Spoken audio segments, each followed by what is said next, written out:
दोस्तों Jugal sir online class YouTube channel में आपका हार्दिक स्वागत है। आज मैं कुछ खास बिंदु लेकर के आया हूं, देखिएगा, जो कि ट्रेड इलेक्ट्रिशियन वालों के लिए बहुत बेहद काम का होगा और इलेक्ट्रिशियन से रिलेटेड ट्रेडों के लिए भी वो अदर कई ट्रेडों के लिए बहुत यूजफुल है। जिस बारे में अपन बात करेंगे वो है ट्रांसफॉर्मर। इसके लिए लोकोपाइट के लिए देखिएगा, यहाँ पर बात कर रहे हैं CN0, एक लोकोपाइट एंड टेक्नीशियन ट्रांसफॉर्मर की बात कर रहा हूँ। परिणाम मित्र बाय जुगल सर। देखिएगा, बात करता हूँ, मैं आपको एक विशेष चीज बताने जा रहा हूँ जिस पर फोकस करना है।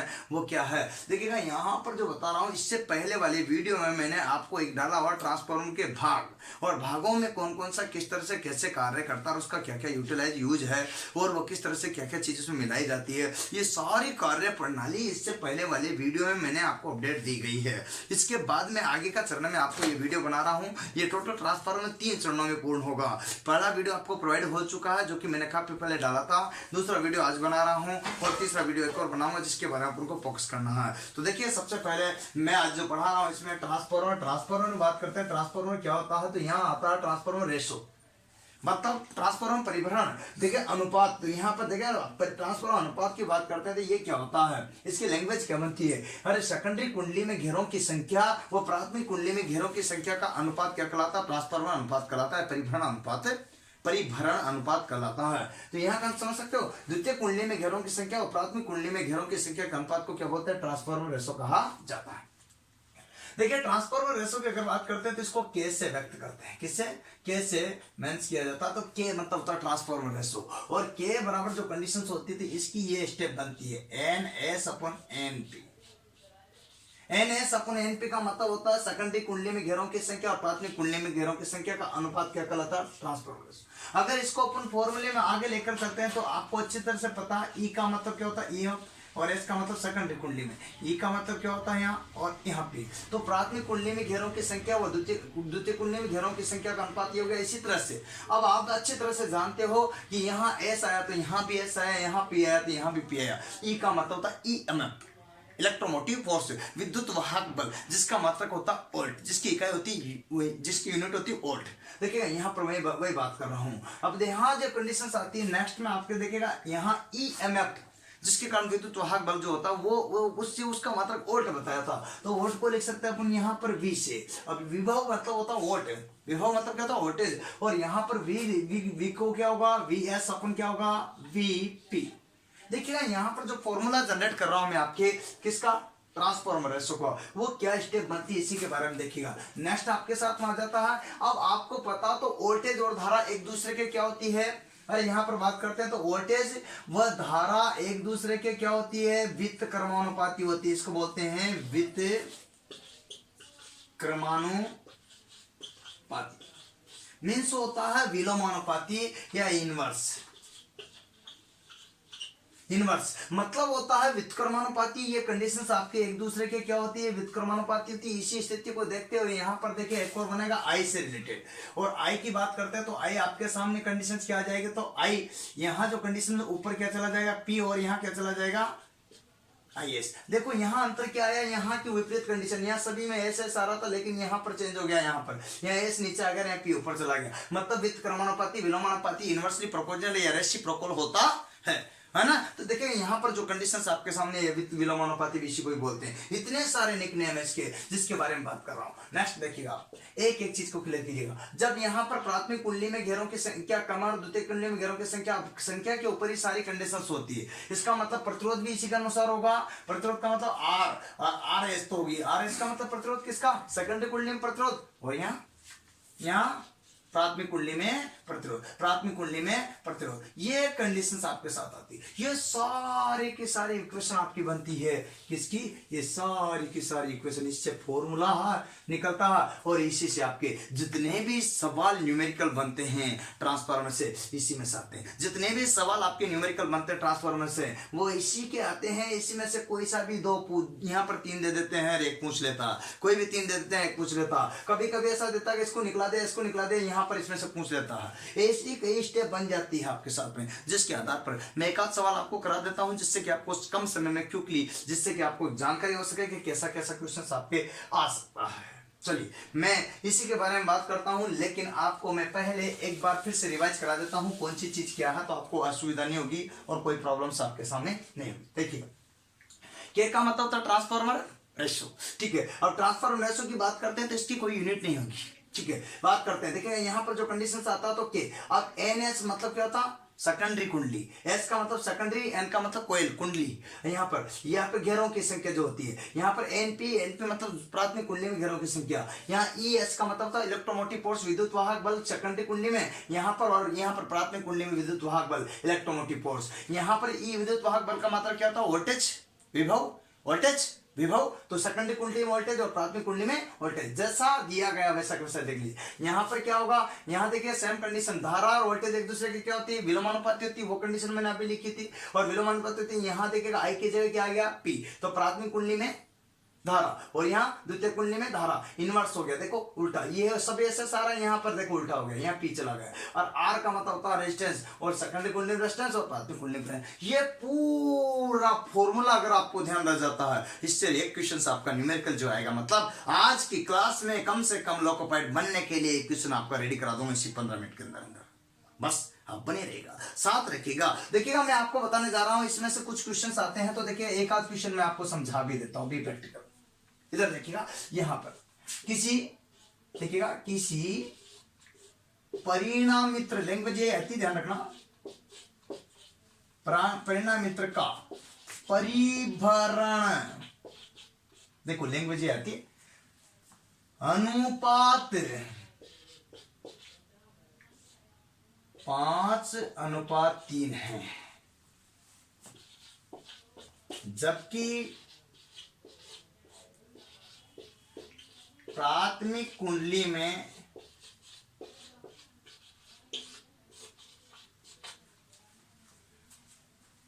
प्राथमिक कुंडली में 60 वोल्ट का विभव प्रवाहित किया जाता है, 60 वोल्ट की, ये देखो 60 वोल्टेज की सप्लाई प्रवाहित की जाती है।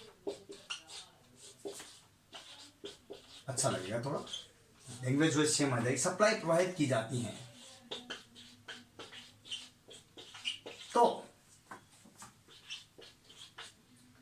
तो सेकेंडरी कुंडली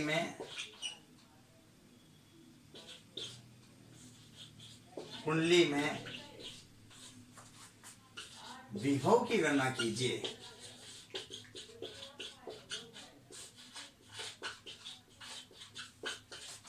चलिए क्वेश्चन रेडी, मैंने आपको स्टेप बताइए, उसी बेस पर वर्क करना है। ये आपका क्वेश्चन था जो कि मैंने बताया, अब इसको हल करना दोस्तों, क्या करना, हल करना। कैसे करोगे, सबसे पहले आपके सामने जो चीज दी है, तो परिभ्रमण अनुपात मतलब आप क्या लोगे, के, तो मैं लेता हूं के, इधर देख लीजिएगा, यहां पर लेता हूं के, और के की जब कंडीशंस आपके सामने क्लियर हो जाती तो आप आगे भी जिक्र कर पाओगे। के बराबर दिया गया है, यहां पर देखिएगा विभव, वोल्टेज दिया गया, और विभव की बात करते हैं तो V यहां पर से लेते हैं, देखिएगा ये कंडीशंस, तो यूं ले लेते हैं सीधा सीधा, तो के बराबर VS/VP, फॉर्मूला जनरेटर, जो चीज दी गई वो ले लो, वैसा का वैसा फॉर्मूला ऊपर है, कुछ नहीं।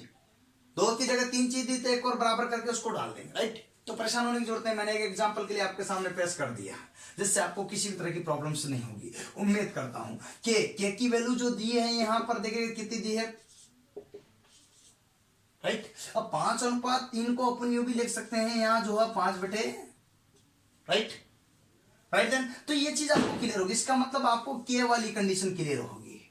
इसका मतलब आपसे यूं पूछा गया कि VS, अब देखिएगा यहाँ जो कंडीशंस आपके सामने VP की वैल्यू दी गई, मतलब सप्लाई इनपुट दी गई, सप्लाई इनपुट हमेशा प्राथमिक कुंडली को दिए जाते हैं, आउटपुट हमेशा सेकेंडरी कुंडली से प्राप्त किया जाता है, ठीक है। और प्राथमिक और सेकेंडरी कुंडलियों के बीच में प्रतिरोध का मान अनंत होता है, क्योंकि इंसुलेटर पदार्थ आपके वो खनिज तेल अर्थात सिंथेटिक ऑयल भरा होता है, जिसका प्रतिरोध बहुत अधिक होता है, अर्थात इसी के कारण जो अनंत प्रतिरोध होता है प्राथमिक और द्वितीय कुंडली। इनमें कोई भी वैद्युतिक संपर्क नहीं होता, केवल इंडक्शन के प्रभाव और चुंबकीय प्रभाव पर ही कार्य करता है, जिसकी इसकी क्षमता को किलोवाट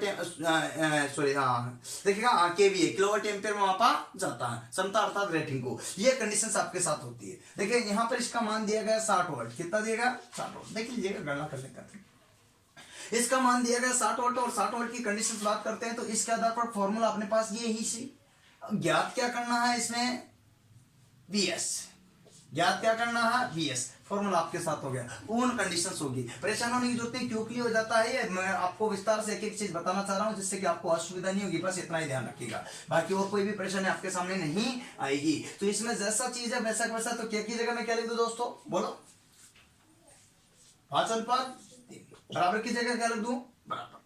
अब वीएस की जगह क्या रखूंगा मैं, वीएस ज्ञात करना, और वीपी की वैल्यू कितनी दी गई यहाँ 60 वोल्ट, तो यहां जो कंडीशन है 60 लिख दिया। अब यही सेम कंडीशन आपको आगे लिखना है, इसको क्या करना पड़ेगा, क्रॉस मल्टीप्लाई, वज्र गुणा बोलते हैं, क्या बोलते हैं, वज्र गुणा। और वज्र गुणा करोगे तो आप जानते हैं यहां पर अगर इसको इससे गुणा किया तो क्या है, 3vs बराबर, आपके सामने जो कंडीशंस आ जाती है 3vs की कंडीशंस यहां पर जो आ जाती है ये आपके सामने क्लियर है। इसी की सेम कंडीशंस आ जाता है, बराबर में यहां करोगे 5 अंक 30, तो 30 कर दिया। अब 30 के बाद यहाँ कितनी 0 है तो 0 लगा दिया। आपको तो ज्ञात क्या करना था, वीएस ज्ञात करना था, तो वीएस बराबर लिख दोगे। यहाँ पर 30 300 कहां चला जाएगा ऊपर, और क्या आ जाएगा नीचे आपके पास में 3, इसको इससे काट दो, बराबर कितना आएगा 100 वोल्ट, आंसर आ गया। ये पूरा आपके सामने क्लियर हो गया। उम्मीद करता हूं ये ऐसा कैसा सवाल आपके आएगा तो आपको कोई दिक्कत नहीं आएगी, ऐसा कैसा सवाल आपके आएगा तो आपको कोई भी दिक्कत नहीं आएगी, जिसके बारे में बात कर रहा हूं। देखिएगा यही चीज मैं आपको मेंशन करना चाहता था, तो वही चीज आपको जो समझ में आ गई होगी, ये आपको क्लियर हो गया होगा।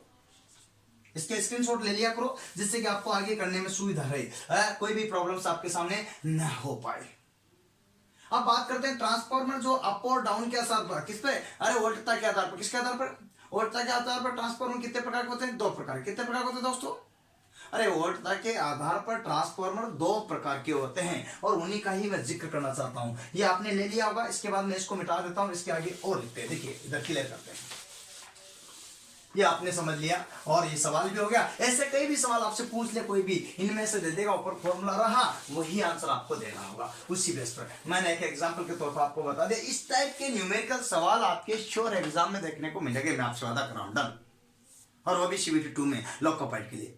मैं टेक्निकल को ही देखता हूं, हमेशा टेक्निकल पे ही बना रहता हूं, तो आप हमेशा जो भी टीचर्स अच्छे अच्छे वीडियो डालते हैं या पढ़ाते हैं, टेक्निकल हो या इंजीनियरिंग ड्राइंग हो या आपके सब्जेक्ट से रिलेटेड, जो आपको अपने लक्ष्य तक पहुंचा सके, उनके देखा करो। यूं नहीं कि भाई यहाँ पर्टिकुलर मैं ये नहीं करा कि मेरा देखो, आपको जहां बढ़िया लगे वहां से देखा करो, लेकिन यूं नहीं कि जो मर्जी है उसको सब्सक्राइब कर लिया देखते रहे, जो आपको लगता है कि नहीं इन फ्यूचर के हिसाब से हमारे लिए फायदा बंदा है, अपने दोस्तों के लिए, अपने मित्रों के लिए, अपने दोस्तों के लिए जो है बहुत बेहद काम कराएगा, मेरे खुद के लिए बहुत काम करेगा, उस टीचर को हमेशा फॉलो करा करो। क्योंकि आजकल डिजिटल जमाना, घर बैठे भी पढ़ सकते हो, ऐसा कुछ नहीं है। और नोट्स है तो आप मंगवा सकते हो, कोई दिक्कत नहीं। कुछ की PDF मैंने डाली हुई है जो कि आप देख सकते हो, जैसे ट्रांसफार्मर की वाला नेक्स्ट इससे पहले वाला जो वीडियो, उसमें मैंने ट्रांसफार्मर की पूरा PDF डाला हो, तो उसको देख भी सकते हो कि मैं कैसे लिखाता हूँ, क्लास नोट्स कैसे बनाता हूँ, उसको आप देख सकते हो, जिससे कि आपको असुविधा भी नहीं होगी। इससे पहले वाली वीडियो में कि नहीं सर जो है आप नोट्स प्रोवाइड कराते हो, मैं करवा दूंगा आपको। 101 नंबर जो दे रखा मैंने 856107910710, 101 वाले नंबर पे कॉल कर सकते हो। इसके अलावा मैं सारा प्रोसेस आपको बता दूंगा, और इससे भी ज्यादा चाहे तो आप, मैंने एक बुक का वीडियो बनाया, उस पर जाकर बुक नोट्स कैसे मंगवाए जाते हैं उसके बारे में बताया हुआ,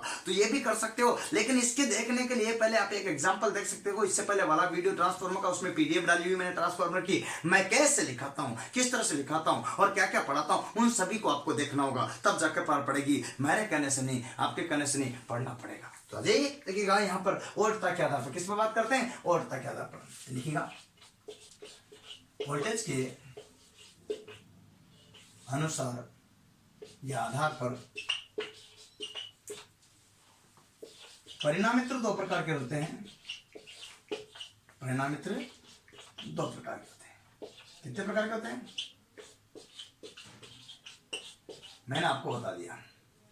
तो टाइप ऑफ पे यहाँ पर देखिए, जो कंडीशन बात कर रहे हैं कितने प्रकार के होते हैं, परिणामित्र 2 प्रकार के, और उन्हीं पर अपन फोकस करते हैं। देखिएगा सबसे पहले बात करते हैं, तो पहला पॉइंट आता अपने पास में यहाँ स्टेप अप।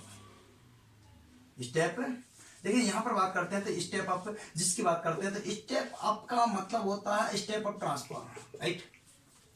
स्टेप अप को बोलते हैं, यहां जो कंडीशंस बोल सकते हैं, तो उच्चयन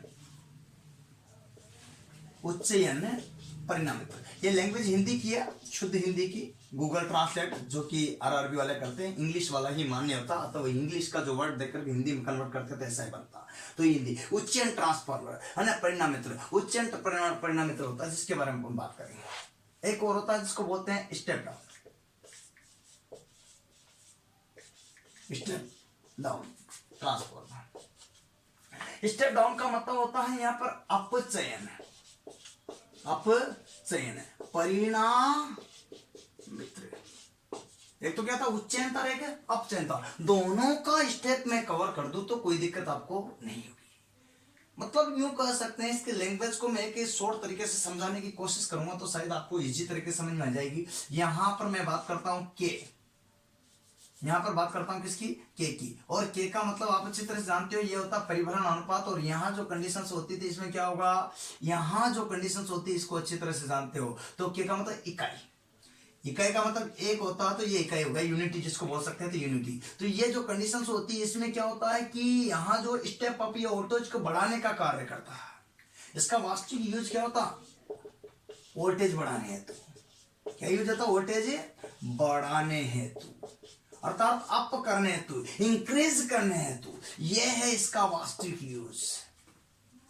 वोल्टेज बढ़ाते हैं तो उस कंडीशन में यहाँ परिभ्रमण अनुपात क्या होना चाहिए, अधिक होना चाहिए। तो के का मान जिधर खुला हुआ चौड़ा वाला मुंह बड़ा होता है, जहां ज्यादा मान रहता है, जिधर चकड़ा होता है वहां कम मान रहता है। तो ये कंडीशन समझ सकते हो। तो के ग्रेटर देन 1, तो यहाँ इकाई से अधिक के का मान हो तो वो क्या कहलाता है, स्टेप अप कहलाता है। यहाँ के की कंडीशन एक और लिख देता हूं एनएस।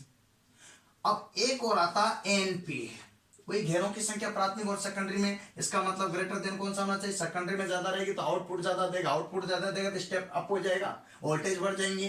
33 का यहाँ पर 11 का 33 में कन्वर्ट कर देगा। ऐसी स्टेप आपके साथ होती है। देखिएगा ये घेरों की संख्या के ऊपर डिपेंड करता है। कैसे, एग्जाम्पल के तौर पर देख सकते हो, ये है आपका ट्रांसफॉर्मर, मैं आपको बता देता हूं।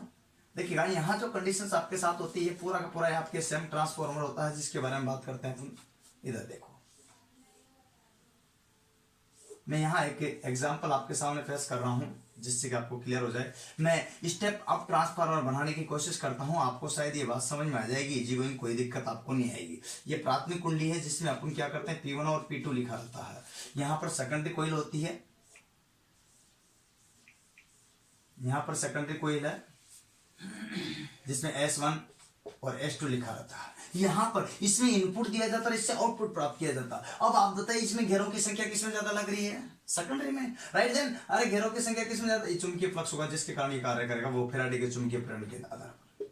देखिए ये पर प्राथमिक कुंडली की सेकंड कुंडली में घेरों की संख्या ज्यादा तो कौन सा होगा, स्टेप वोल्टेज को बढ़ा देगा, इंक्रीज कर देगा, बढ़ा देगा, आउटपुट ज्यादा देगा, राइट। देन इसका मतलब ये है इसका जो है ना क्या परिभ्रमण अनुपात वो अधिक होगा इकाई से। तो यहाँ सेकेंडरी कुंडली में घेरों की संख्या भी क्या होगी, अधिक। जैसा दिख रहा वैसे बना दिया।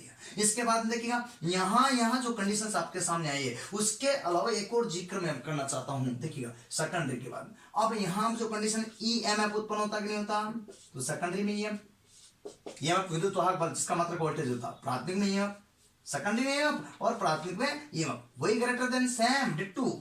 इसके बाद एक और कंडीशन आती है आपको, तो मैं बता देना चाहता हूं। यहां पर जो कंडीशंस आती है प्रतिरोध का मान। अब ईएम का मान किसमें ज्यादा रहेगा, जिसमें घेरों की संख्या ज्यादा होगी, तो यहाँ सेकेंडरी में घेरों की संख्या, तो ईएमएफ भी इसी में ज्यादा, राइट। अब यहाँ एक बात बताना, तो जिसमें घेरों की संख्या ज्यादा तो उसमें कॉपर लगा। कॉपर क्यों प्रयोग करते हैं वाइंडिंग में, क्योंकि कॉपर विद्युत का गुड कंडक्टर होता है। चालकता में उसका दूसरा स्थान है, पहला स्थान चांदी, फिर कॉपर, फिर क्या आपके सोना, फिर क्या है आपके एल्यूमिनियम, फिर क्या है टंगस्टन, इस टाइप से होता है। तो मैं आपको जो बताता हूँ यहाँ पर कॉपर का यूज किया जाता है क्योंकि ये अच्छी क्वालिटी के लिए मतलब चालकता के लिए जाना जाता है, ये किया जाता है। तो ई और यहाँ जो है तो दोनों कंडीशन देखो। अब मैं क्या बताऊँ, इसमें कुंडली में घेरों की संख्या ज्यादा, तो जिसमें ज्यादा होगी उसमें प्रतिरोध भी क्या होगा, ज्यादा। प्रतिरोध का मात्रा क्या होता है, ओम, तो उसमें प्रतिरोध भी ज्यादा होगा, रेजिस्टेंस भी ज्यादा होगा। तो उसकी कंडीशन देख सकते हो आप क्या रहेगी। तो यहाँ पर ग्रेटर देन क्या होना चाहिए, इसमें ज्यादा, तो यहाँ प्रतिरोध ज्यादा, यहाँ प्रतिरोध ज्यादा। इसके बाद में बात करता हूं तो वी का मतलब वोल्टेज और वी पी। तो यहाँ जो कंडीशन देखिएगा, यहाँ जो कंडीशन बात होता है यहाँ पी आएगा।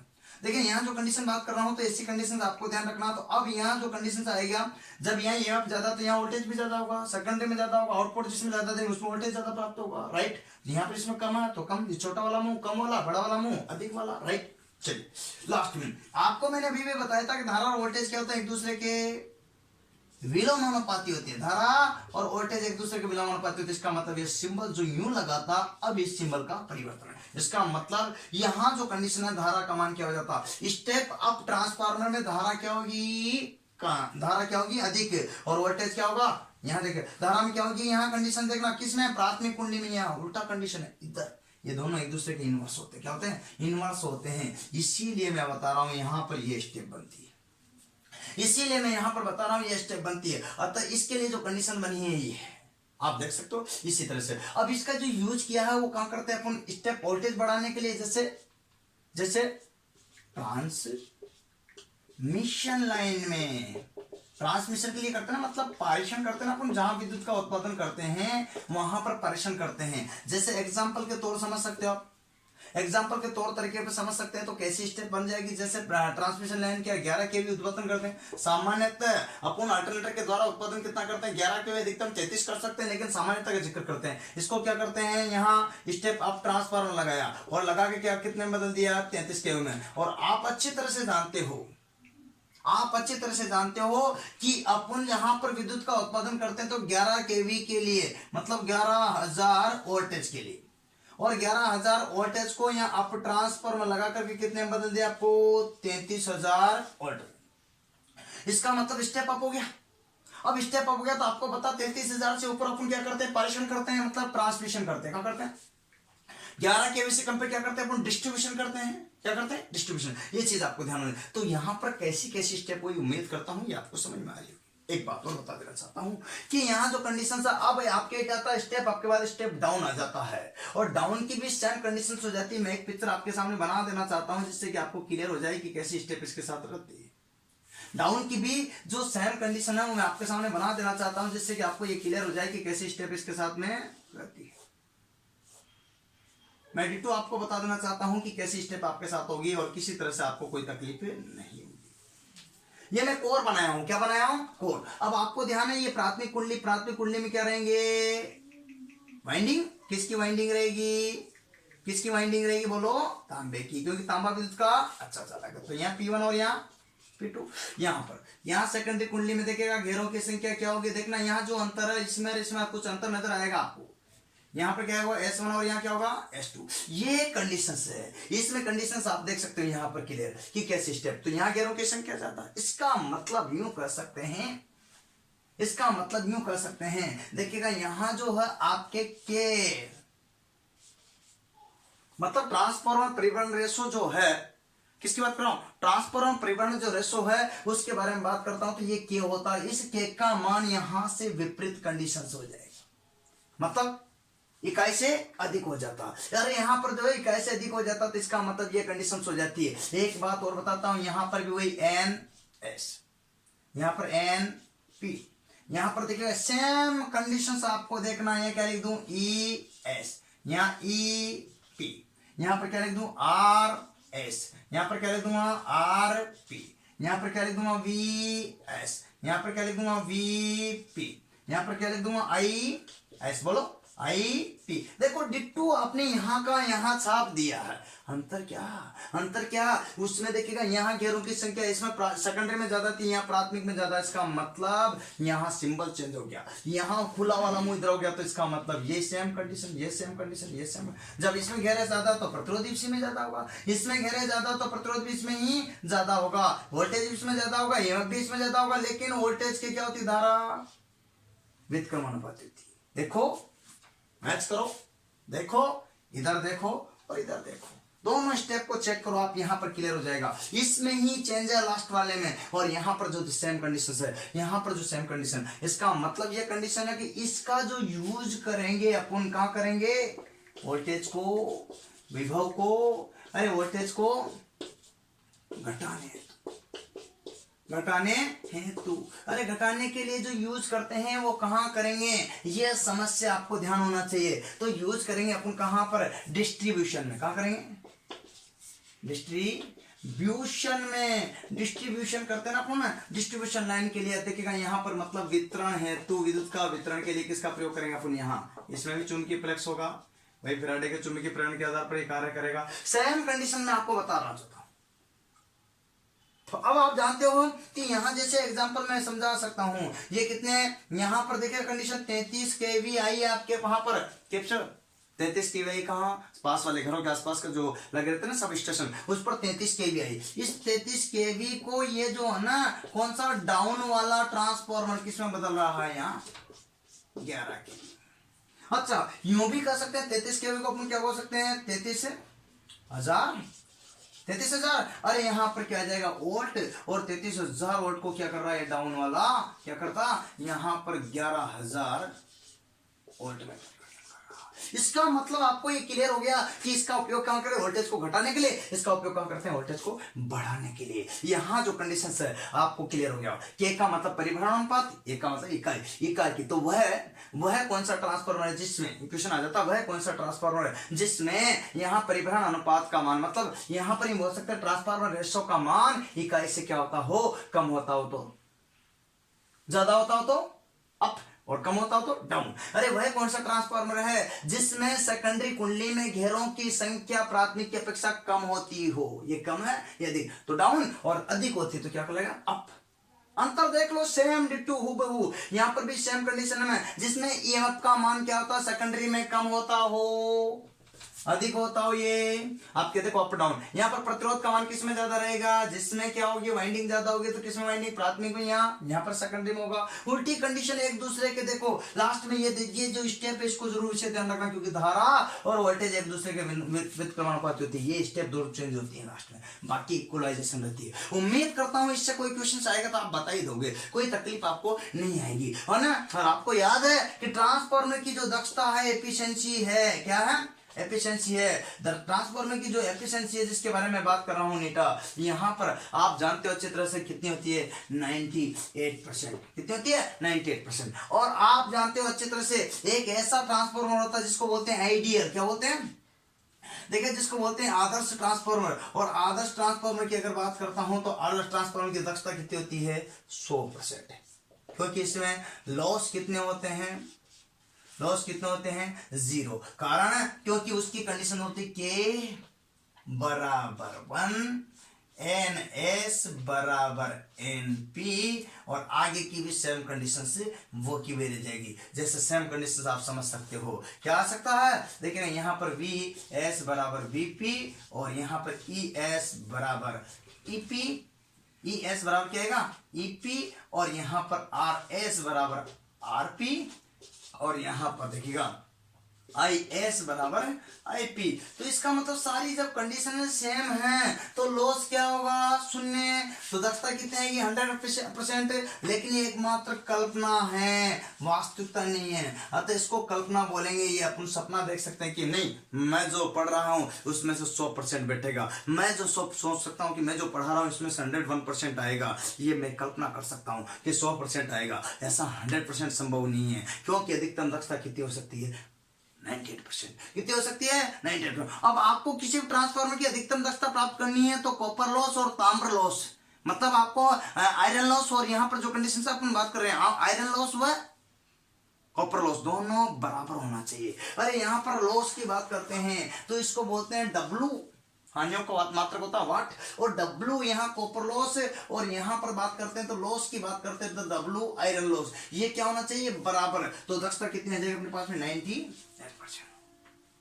ये आपके ऑर्डिनेंस एक्सपेक्टिव बोर्ड में पूछा गया, ये आपके कई बार पूछा गया सैकड़ों बार। और ये फैराडे के म्यूचुअल इंडक्शन पर कार्य करता, अन्योन्य प्रेरण के सिद्धांत पर कार्य करता है कौन ट्रांसफार्मर। उम्मीद करता हूं ये सारी और इसकी क्षमता किलोवाट एम्पीयर में मापी जाती है। एक होता पोटेंशियल ट्रांसफार्मर जिसके द्वारा उच्च पोटेंशियल को मापा जाता है, एक होता करंट ट्रांसफार्मर जिसके द्वारा उच्च करंट को मापा जाता है। ये कंडीशंस आपके सामने होती है। इसके बाद इसमें वाइंडिंग वगैरह भी होती है, जिसका स्टेप मैं आगे वाइंडिंग का बताऊंगा, किस किस का कहाँ कैसे यूज करते हैं उसके बारे में बताऊंगा। लेकिन उसके पहले आपको नेक्स्ट वीडियो का इंतजार करना पड़ेगा, क्योंकि ज्यादा लेंथी हो जाता है, लड़के पढ़ नहीं पाते हैं। तो प्लीज मैं जो बातें बता रहा हूँ उस पर फोकस करना और इन्हीं के ध्यान ध्यान रखना। अतः आप जो है जिन बातों पर जिक्र करो तो मैं आपको 98% दक्षता देकर बताऊंगा, क्योंकि मैं स्त्री युक्त हूँ। मेरा ध्येय ये नहीं कि मैं नौकरी लगूं, मैं लग चुका हूँ ऑलरेडी 2 बार लोको पायलट, वर्तमान में भी कार्यरत हूँ अतः रेलवे में बतौर इंजीनियर। अतः आपको परेशान होने की जरूरत नहीं है, यूं ध्यान रखना। अतः मैं आपको इसीलिए फोकस कर रहा हूँ कि आपको मैं स्त्री युक्ति होने के कारण अधिकतम दक्षता दे सकता हूँ ट्रांसफॉर्मर के जैसे।